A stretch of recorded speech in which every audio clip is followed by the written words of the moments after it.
Hi there, welcome to our virtual open event. Welcome and thank you for joining us. We're going to be talking about vocational study programmes this evening. There's a few of us here, a few heads of faculty that are going to talk about the different areas.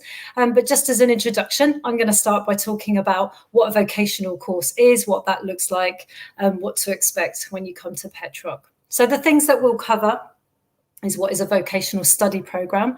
So by study programme, we mean the collection of things that you'll study whilst you're at college. We'll have an overview of the different courses that we run and the different levels. So the ones we'll be looking at today span sport, healthcare, hospitality, travel, tourism. There's a whole list there, and we'll talk about those in a little bit more detail. And then we'll look at the next steps. So when you've done a vocational course, what are the options? What can you progress onto? What can you do in the future? Okay. So a vocational study programme, this is where you focus one subject in more depth. So you'll be familiar with your GCSE study programme, so you'll study lots of different subjects. When you come to college, you have the option to then focus on one particular area. So the courses are generally, if it's a level 3 programme, that's generally the equivalent of 3 A levels. So you spend your whole week studying that particular programme in much more depth. These are full-time courses. They're typically over 3 to 4 days. That can be 3.5 days, it can be 4 full days. It depends on the programme and it depends on what you need to study alongside that programme. It will also include any work experience. So if you're doing that as part of your programme, that will fill part of your timetable as well. Exams and assessments vary from course to course. They're different for different subjects and they're different for different exam boards. So there are lots of exam boards. Probably the one you're most familiar with would be BTEC. That's something that's a name that we're used to hearing and that we associate with vocational courses. There are actually a lot more exam boards that offer vocational training.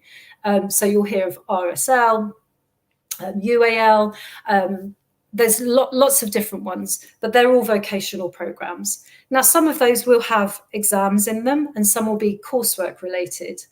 Most of them, in fact, I'd go as far to say all of them, will have practical assessments. So this is where you're applying your practical skill in a practical examination or an assessment that will be marked usually by your teachers. Some are marked externally by visiting examiners, and some do have written exams where you'll sit like you would normally in an exam. Some of them can be online, some of them can be written. As I say, you've had work experience as part of your programme or industrial placements. So an industrial placement is something that's a bit more in-depth and you'll spend more time doing and going out and doing that over the course of the year. A lot of the programmes will have their work experience built into them one way or another. That could be something you do as part of the course within the programme. It can be something where you find a placement and go out to. You can study these programmes from level 1 to 3, and I'll talk a little bit more about that in a moment. So, we all want to know that question, is a vocational course right for me? So there's some tips that we can cover to just check that you're making the right decisions about what you do when you come to college. So enjoying the practical elements of learning is a core part of a vocational programme. So we're moving away from the academic and theory side and focusing on the application of skill. So we look at the practical elements of the programme, we develop those skills over a period of time, and then you will look at the theory. So you'll do research, analysis, reflection, essay writing, but all of that will support the practical work that you're doing and inform your knowledge and understanding to make you better at what you do. So that's something to think about. If you enjoy that practical, hands-on application, that's a real sort of key indicator that this sort of programme will work for you. Again, it's about choosing a subject in depth. There is a bit of a concern that people think, oh, if I choose just one subject, that's kind of, I'm putting all my eggs in one basket. But actually, you're not. There's a lot of transferable skills that you will learn on a vocational course that make you a very, very employable person. You can show your initiative, start up your own business. All of those skills are built into some of the courses, not all of them. But again, it is about choosing something that you really enjoy. More often than not, if you pick a programme that you enjoy, you're going to engage more and potentially do better. Also, think about what career you have in mind. If you are specifically thinking, I want to do this as a career, so that could be in health and social care, it can be in sport, tourism, the creative industries, then obviously you want to pick the program that's going to develop those subject-specific skills and give you the knowledge and ability to go into a career in that particular industry. So where can this go? What do you do when you've done this? If you work right up to level 3 programs, you can go on to university. I mentioned earlier that these programs are the equivalent of 3 A levels. So that gives you the UCAS points. The UCAS points are the same, and you can apply for university and continue to study your subject at degree level. You can change slightly in some instances as well into different subject areas. You can go on to apprenticeships. So apprenticeship is about working on placement and having that day release. Sometimes it's more for some subjects, less for others, coming into college and doing the theory and the training alongside that whilst you're in employment. Also, for some careers, you can go straight into employment. You will have learned a level of skill and have a level of ability that actually you can start working straight away. You have those skills and you have those qualifications. You can go on to high-level vocational courses, so things like HNDs, HNCs. And obviously, if you start at level 1, you can work your way up the levels through the vocational structure. So, talking about those levels in a bit more detail. Entry level is where you join in and you start, and you will have a whole program that's built around you. And this is about foundation learning. So this is putting the building blocks in place and working with something you can look at in more depth. You'll have your maths and English alongside that. That would be functional skills, most likely. And you'll look at employment skills and progression skills. So that will build your level of ability as you progress. Following on from that is a level 1 program. So here you would have expected to get grade 2 or 4 grade 2s at GCSE level to go on to a level 1 program. So this is a very similar thing where you have those employment skills built around you. You'll continue with your GCSEs or your functional skills, depending on what level you're at. Moving on from that is level 2. So there you would expect to get 4 GCSE grades 3 and above. Again, your study program contains all those elements. You have your tutorial, your employment, your progression, your maths, your English, and your core program, where you're going to start to build to a level now which is a bit more challenging and a bit more interesting, is going to push you. For those people that don't quite make it to level 3, level 2 programs are excellent for preparing you for level 3. Puts you in a really, really good position that you're really well equipped, you understand the subject, and students generally do really well at level 3 when they make that progression. So level 3 is the equivalent of the 3A levels. So that's what you would expect. You need to have your 5 grade 4s and above at GCSE level, particularly in maths and English. If you don't, we would recommend that you do a level 2 program so that you're in a better position and you have a little bit more time and focus to resit those GCSEs before moving on to level 3. So let's take a look at the different courses in the particular subject areas. So Juliet Marlowe's here, and she's going to talk to you about subjects in sport and leisure. Hi, so my name's Juliet Marlowe. I'm head of lifestyle faculty. So I'm just going to cover some of the areas that we provide vocational courses in. So to start with, we run sport courses and fitness courses, and these are quite heavily practical based at a lower level. So at level 2, we've got a fitness instructing qualification and a sport qualification. And both of these do have a fair amount of practical assessment involved, but they are both also academic qualifications. If you were to choose health and fitness, then it sets you up to work in the fitness industry, jobs such as fitness instructor or personal trainer. If you were to choose a sport route, it's more suited to those people who like all aspects of sport. They want to get involved in perhaps coaching others, team sports, playing alongside others, looking at the anatomy and physiology involved, potentially looking to progress to a higher level of sports study and onto university, because they are very different routes if you were to choose sport or fitness. That's not to say that you couldn't choose fitness one year and then decide to choose sport another year, because they are so different. You do have different options here. So if you're particularly enthused about fitness and personal training and working in a gym, the health, fitness and exercise route is for you. If you're more passionate about potentially enter higher education or looking at PE teaching, or things like team teaching, coaching, sports activity leadership, then the sport route is for you. So some of the other courses we've got, if you chose a fitness route, you then could go on to a personal training course and then study sports massage. And that would fully equip you to go into the industry straight from level 3, fully qualified to work in a gym, to set up your own personal training business, or to work in sports massage therapy. So it's very vocational. The sport side of things, we've got a level 3 in sport, which would lead up either from the fitness or the sport level 2. And that is quite heavily academic in the fact that it does prepare you for A levels, for higher education, to go to university, giving you 3 A level equivalents. And it means then that the majority of our learners will look at progressing to university. They might want to be PE teachers, sports coaches, sport development professionals.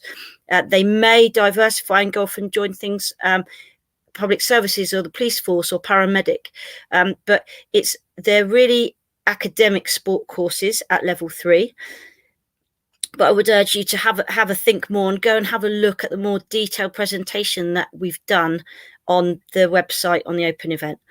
The other option at level 3 and 4 is sports massage, which is more of a course for adult learners, but it's your route through fitness and exercise up to sports massage therapy. Your 3rd year then would allow you, if you wanted to go even more specialized into sports massage therapy.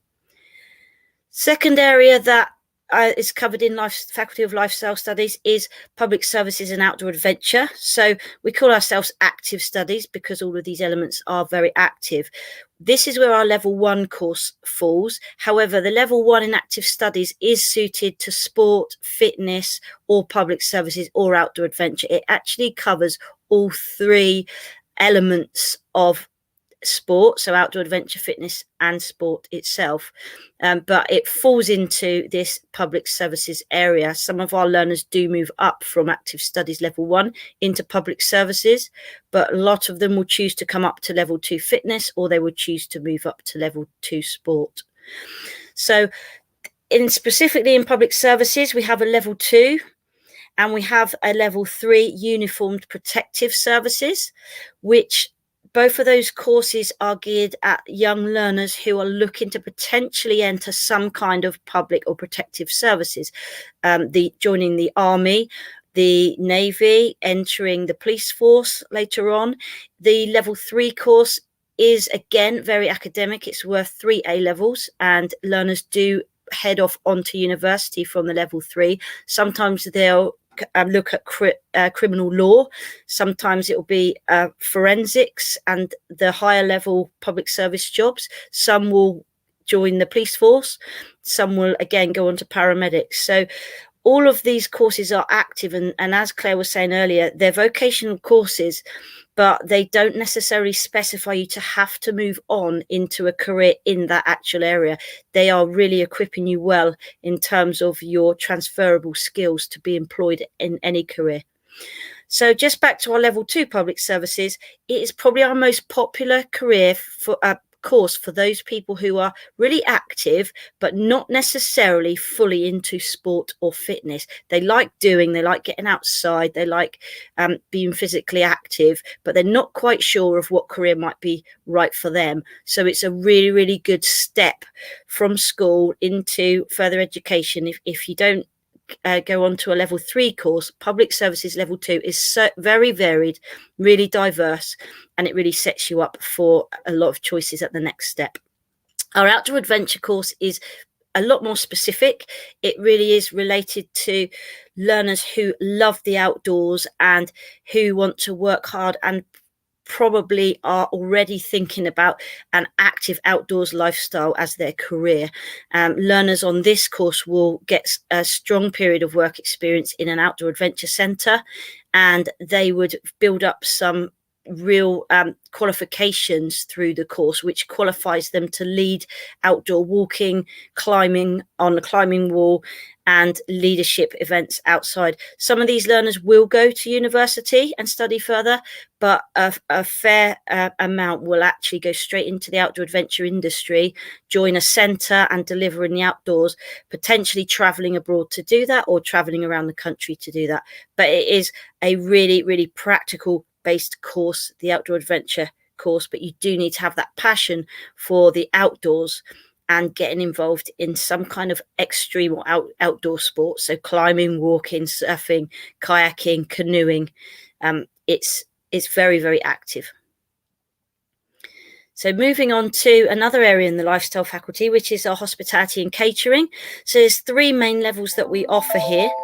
All of our courses are centered around our amazing tour restaurant facility, which is a professional facility open to the public, where we have clients in from Barnstaple and around that will come and use the restaurant for socializing and having meals, and learners on our level 1, 2 and 3 hospitality and catering courses will cook their food and serve them with the food. So our professional kitchens are of a real high standard. The facilities are relatively new building with top of the range equipment that you would find in professional kitchens. You would be studying 2 qualifications whilst you do the course. The one focuses on behind the kitchen door and in the kitchen, cooking and making the food and producing the food. And then you'd also be expected to do a qualification that looks at your hospitality front of house skills. So taking orders, restaurant service, and working in a restaurant facility. So those go all the way up from level 1 through to level 3. The final area I want to just talk about that falls within lifestyle faculty is our travel and tourism. So we've got an amazing facility you'll see our learners practicing in, which is an air cabin crew mock setup. So we've got a specialist room where learners will develop their skills as air cabin crew. And at level 3, we incorporate an air cabin crew qualification into the course.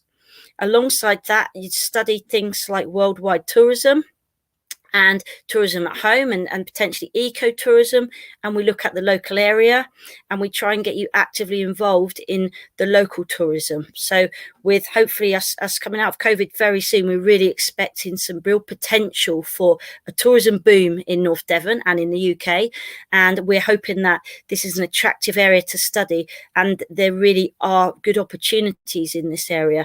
At level 2 for this year, we are joining the course with some business admin skills and qualifications, so that when you leave level 2, you'll not only be qualified to work within the local tourism industry, you'll also have a business administration qualification where you could fulfill roles. We find many of our learners go into local employers and fulfill roles on the welcome desks and in the facility there. So it's got a little bit of variety involved. Then at level 3, as I said, we incorporate some air cabin crew, and many of our learners will actually use the level 3 to either enter university and go off to study elsewhere, things like adventure tourism or ecotourism courses, but they might also go off and travel and use their qualification to equip them for the future, further afield rather than in North Devon. So it's a really good course if you like to develop your communication skills, you like working with people, you like to advise, and really customer service is one of the key elements that we cover in travel and tourism. So excellent courses with really qualified staff.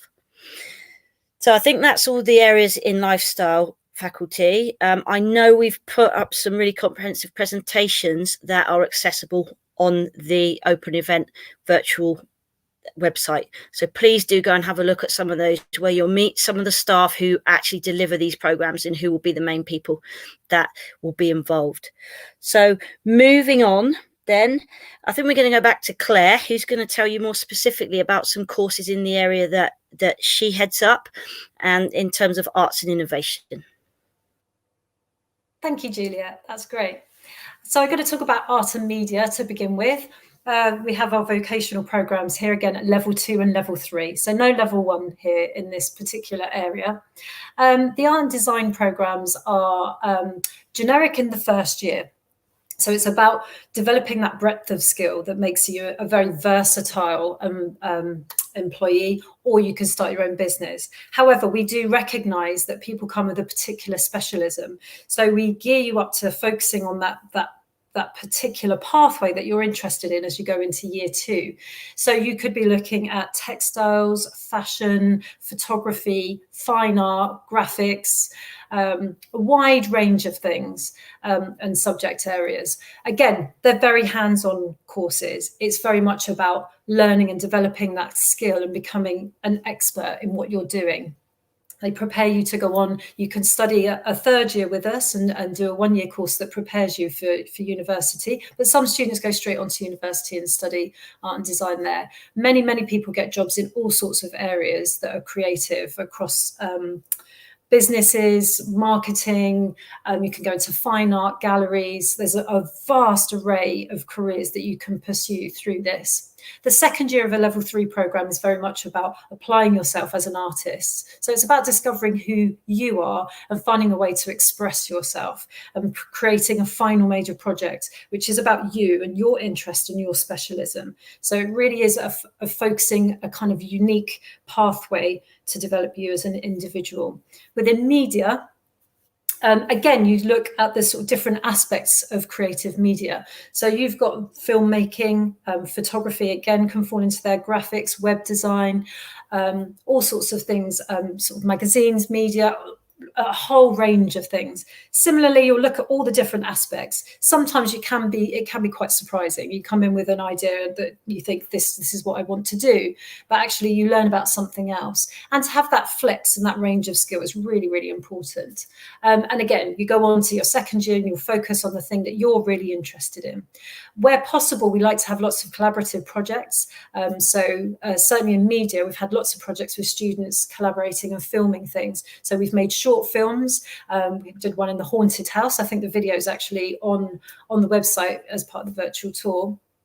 And they've come and recorded performances. They've done headshots for performers. So a whole range of things. So you get that, again, it's that hands-on practical skill that prepares you for the careers that you want to go into. And as part of the program, we also prepare you for university. So we'll work very closely with you to look at the courses that are on offer, the different pathways, and prepare you for that, prepare the personal statements, look at how you apply and put you in the best position that we possibly can.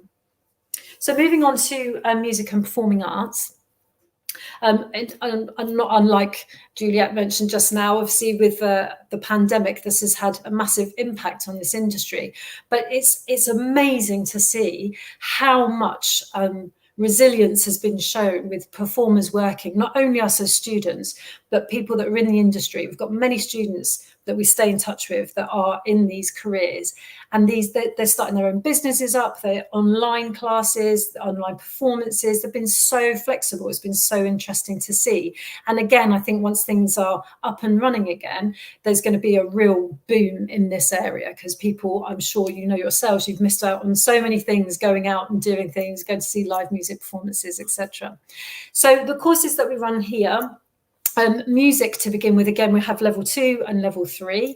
The level 2 program is a bit more generic, and again, it supports you whilst you're continuing with your maths and English, maths or English, whichever it may be, and prepares you for the wider stuff. So you'll look at music tech as well as music performance. On level 3, again, you will focus if you're music tech or music performance, if you're a singer, if you play an instrument. So it's very much about looking at the industry, making sure you're current whilst developing those skills. The research behind it supports what you do. So that theory, that critical reflection that's so important to develop you as an individual, make sure that you constantly strive to be the best that you can be. In performing arts, it's not dissimilar. We have the level 2, which is a little bit more generic. There's a production side to that. So you do look at, it's not just the performance side of things. All students will take on a role at some point or another that will look at costume, makeup, set design, lighting, sound. Again, we collaborate with music students on occasion so that they can do that setup and work with us, editing music, creating your own work, doing set scripts, plays, performances, devised pieces. Again, once you get to level 3, you can focus on a pathway. So you can choose acting, dancing, or musical theatre, which incorporates all 3. We're also looking at a year 3 programme, which is specific to musical theatre for those that want to focus on that area. Obviously, the 3 disciplines is much more challenging, so there's a lot more work involved there. What I will say about these courses is the staff are incredible. They're all from industry, they're all professionally trained, and the facilities are incredible. You can have a look at the virtual tour. We've got a huge dance studio, a theatre space, and a music venue. We have computer suites for music technology, which we also have for media, actually, which I didn't mention earlier. So those facilities are all incredible. They're completely geared up to prepare you for the future. And we are so proud of our progression routes for our students. Like I say, they stay in touch with us, which is really exciting. I think there's an example on the webpage that you can look at. So make sure that our practice is very current and relevant. So something completely different, hair and beauty. Not so distantly related, because obviously hair and beauty is a key part of the performance industry. However, these courses are slightly different. The most notable thing is a level 2 programme is like almost the first year of level 3. So you must do a level 2 before you can do level 3. And that's completely different to most other subjects. Some areas like construction are similar, maybe motor mechanics. But because these are professional qualifications, these are about competency. So at level 2, you learn the beginning skills and the basics that build you up. And then as you move on to level 3, then you're becoming to the point where you're independent and you can practice as a hairdresser or a beautician. So we have slightly different routes here. Obviously, we've got barbering as well. These courses are very popular because you can start up your own business. You have so much more flexibility here. So they're really, and obviously everyone always needs their haircut, so that's really important. So very popular at this moment when everyone needs a haircut. So these courses, you can study hairdressing. So we do have a level 1 introductory course if you're not sure if you want to go to the hair and beauty route. And again, that's very structured and supported with your maths and English. Then we move on to hairdressing at level 2 and 3. As I described, you move through the levels, becoming more independent and competent as you progress. With beauty, there's slightly different routes. You can take beauty therapy, which is your kind of treatments. So it starts with waxing, eyelash tints, massage. There's some nail tech in there as well. Or you can go makeup. So that's quite different. So makeup is looking at beauty. So for fashion shoots, stylists, in the theatre, live, TV and film, things like that. Lots of you do your own makeup tutorials. So really, really exciting. Again, it's all tied in and linked really strongly to the career pathways that you would take, and very, very hands-on. As you move on to level 3, we have beauty and spa. So that's taking it to the next level. So there you'll be studying more like electrolysis and things that are much more technically challenged. So there's a little bit more, there's quite a lot more theory behind that. Anatomy and physiology to make sure you understand how the body works and the skin structures, etc. And then you have your media makeup for level 3, which also has a theatrical element and special effects. So you can actually diversify. So that works for people that are quite artistic, as well as sort of hands-on and creative. So it's quite interesting.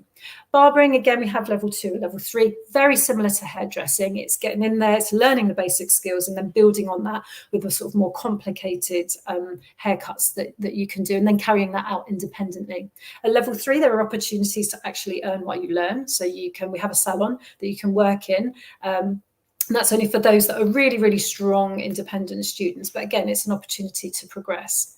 The apprenticeships, we run levels 2 and 3. That's where you are actually working in a salon and you have your day release and you come into college and do your sort of off-the-job training. So you're in doing the training part in the salon with us. Once again, what I will say is the teachers here are incredibly experienced and very, very talented at what they do. We do various events, shows, we have guest speakers come in and host various sort of professionals days, and they're really, really exciting. And the facilities are amazing. They're purpose-built. We have the beauty salons, large rooms, all the facilities and equipment, a fully purposely built spa. So you've got your various treatments in there. So the spa room, the steam and the sauna, and you get trained in all of that as well. We've got a specific makeup room. And we also, you can progress if you want to onto nail tech at level 3. So that's focusing on nail art and design and the tech with the extensions and so on and so forth. Again, that's a really popular course. So really exciting courses all round. If you're enthusiastic about any of these things, you'll really, really enjoy it. It's really hands-on and you really get a feel for what you would be doing if you were working in the industry. So I think that's about it for these subjects. So I'm going to hand over to Rita. I'm going to start with animal care, which comes under the health and care faculty. So we've got different levels for animal care. We've got level 1, level 2, level 3. Claire explained a little bit earlier in the presentation about the different levels, and those grade qualifications apply to these courses here. So depending on what GCSEs you come into college with or what you've done in a previous year in college, you might start at level 1, level 2 or level 3. Something that all these courses have in common is the facilities. We have a fantastic animal centre where our students do regular weekly duties, and you can see a couple of pictures there of some of the species that we have. We've got rodents, we've got goats, we're just about to get some chickens once we come out of this lockdown. We've got an exotics room, we've got tortoises, all sorts of different species, birds, etc. We have our own aviary. So there's lots of things to do in the centre, and the students go in there once a week and they work with the assessor and they get to handle all the species so they understand their behaviour, and they use that to link to their units.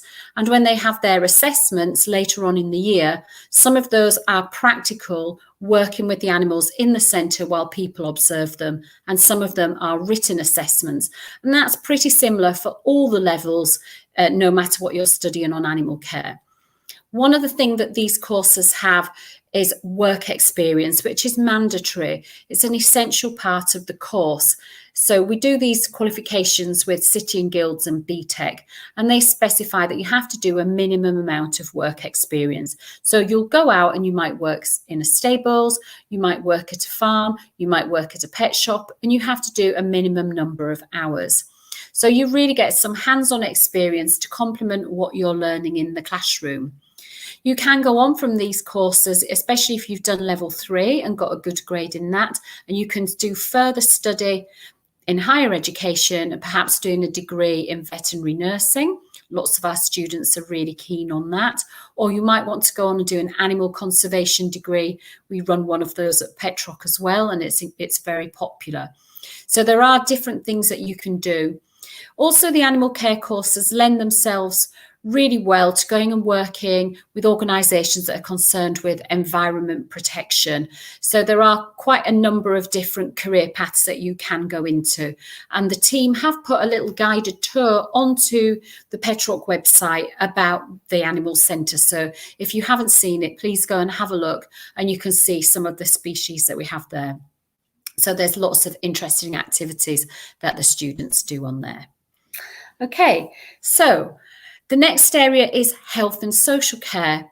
Again, we've got levels 1, 2 and 3, depending on your GCSE grades. We also run quite a number of apprenticeships. You do have to be working in a setting and then come to college one day a week for your off-the-job training, as Claire mentioned earlier. And some of those do require you to be working in a healthcare setting, some of them in a youth work setting, etc. So they're quite specialised. But if you do have someone that is prepared to give you employment in one of those sectors and you're interested in finding out about apprenticeships, we can give you advice and guidance, and to employers as well. But just going back to the full-time courses at level 1 to 3, on these courses, you'll have a mixture of exams and you'll have maths and English if you haven't already got those at GCSE grade 4. You will do some work experience for level 1, 2 and 3. Sometimes you'll do that with the course tutor, so they'll go with you to work experience if you're on level 1. For level 2 and 3, you'll go and do independent work experience, and there are some minimum amounts that you have to do. Particularly at level 3, you'll have the opportunity to do some further specialised work experience at the hospital. And that's an extra commitment that you might decide that you're keen to do because you know you want to work in healthcare. So I'll just mention a little bit about the T levels. Please just, if you want to apply for a health and social care course, please apply and we can talk about whether you want to do a T level or whether you want to do a BTEC and the levels. Please don't worry about that either. We will give you guidance in your interview if you're unsure. So the T level in health and science, this is a route that's predominantly focusing on healthcare and going to work in a healthcare setting as opposed to social care. So if you're absolutely clear that you want to go and work in nursing, healthcare profession, then we are running a T-level health route. But as I said, we can discuss that with you a little bit more at interview. If you apply for a full-time health and social care course, you can also do a T-level instead if we feel that's the right route and you agree with that, or vice versa. If you apply for a T-level and then decide that the health and social care BTEC is a better route, that's fine as well. The main thing is to have an interview and have a chat with a member of staff who's got the experience to guide you through that and talk about career options with you. There's a huge number of careers working in health and social care. I'm sure you've seen lots about healthcare in particular on the news, but lots of areas do merge their health and social care provision, and the two are linked very strongly in lots of areas. One example of that would be on discharge from hospital, health and social care services work together. So you do need to have an interest in people and be able to develop those skills to go out and work with a huge range of people, whether you want to go into health or social care or a mixture of both of those careers. There's a vast number of careers. I haven't got time to talk about them here tonight, but you will find out about those as you progress through the course as well. And obviously you can go on to from level 3 or the T level, you can go on to university and you can study nursing, you could go on and do psychology degrees. There's a huge range of careers that you might want to consider. So provided you get a good enough grade at level 3, you will be able to go to the vast majority of universities. So just take you on to the last area that's in the health and care faculty, and this is education and childcare. So again, we've got a range of options. You can do level 1, 2 or 3, depending on GCSE grades. We do have some apprenticeships as well. So if you do have an potential employer and are interested in finding out an apprenticeship, please have a chat with someone at an interview. Again, if you apply for an apprenticeship but decide to do a full-time course, we can sort that out at interview. That's absolutely fine, and vice versa. So level 1 doesn't have work experience independently. It's about developing the skills ready to then go on to level 2 and level 3, hopefully at a later date, and work independently and go out for blocks of work placement throughout the year. And you will do a substantial number of work placement hours if you're doing level 2 or 3.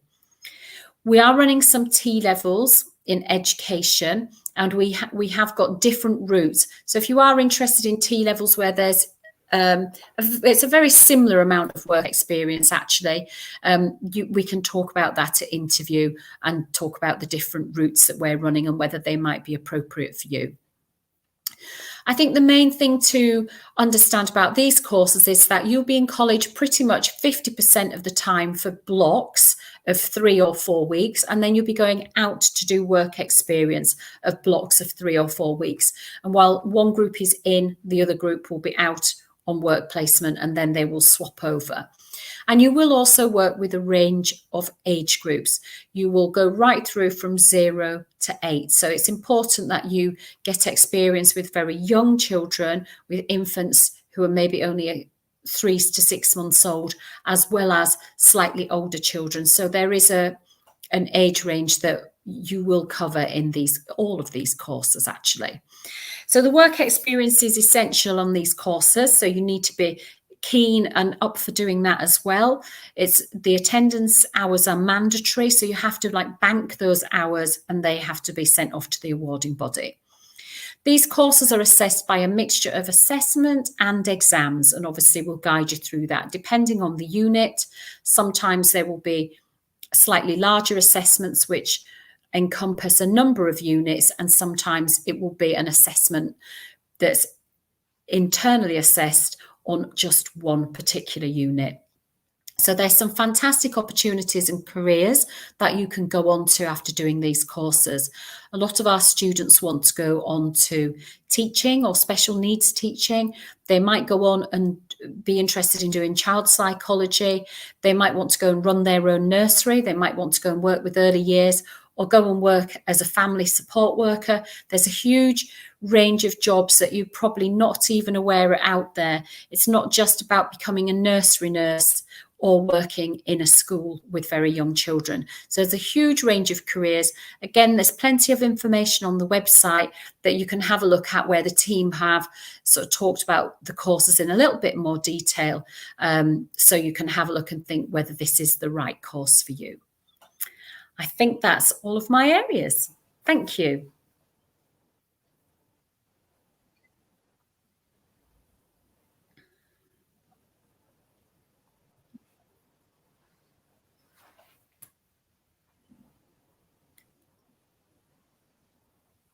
Oh, I think this is one for Jules, actually, this one. So it looks like we have an opportunity for any questions. I know that we've overrun a little bit and I can't see any flashing up on my screen. So I think, if you do think of something, you can. There are lots of ways that you can get in touch with us. We'll just give it a couple of seconds. I think there was a question about sport and whether if you've done an SEN course, like an entry level 3 course, can you progress on to level 1? I do know the answer to that, actually, even though sport's not my area, but I will let Jules correct me if she can put something in the chat. So Jules, do you want to take that one? I don't think she can, Claire, for some reason.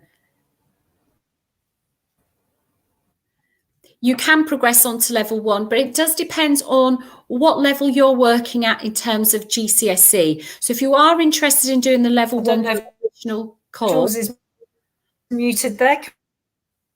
Can we hear you, Jules? Claire, I think I've answered it. I know the answer to it. I don't think she can hear. So if you do want to do level 1, please apply, and then the person that's interviewing is disappearing. It's like technical glitch there. We'll have a chat about what your grades are.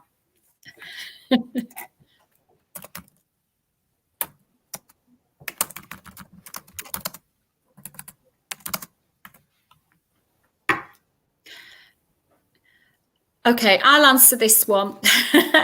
It depends on which level you're applying for. Okay, so if you want to do level 1, you will need to achieve. Okay, yes. So hi there. Oh, sorry, Jules, go on.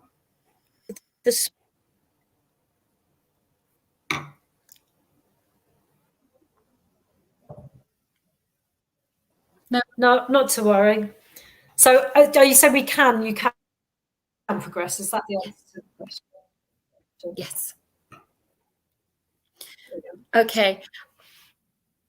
Okay, so I'm going to close the presentation now. What I would like to say is thank you very much for coming and listening to this. If you have got any questions, we've just put up there the Advice and Guidance Centre number. You can call them. They're on the website anyway, their number, if you haven't got a pen and paper handy. But it's 01271, just to put my glasses on, 852 422. Or you can email guidancecentre@petroc.ac.uk, and they can put you in touch with any curriculum area if you've got any further questions. What I would say is please have a look at the information that's on the website and some of the little videos and things that we've put up there for the previous open day, because that's got quite a bit of information and you might find that useful. But please do get in touch with the Advice and Guidance Centre, and we'll be more than happy to ring you for a chat to answer any questions that you still have. Okay, thank you very much and have a good evening.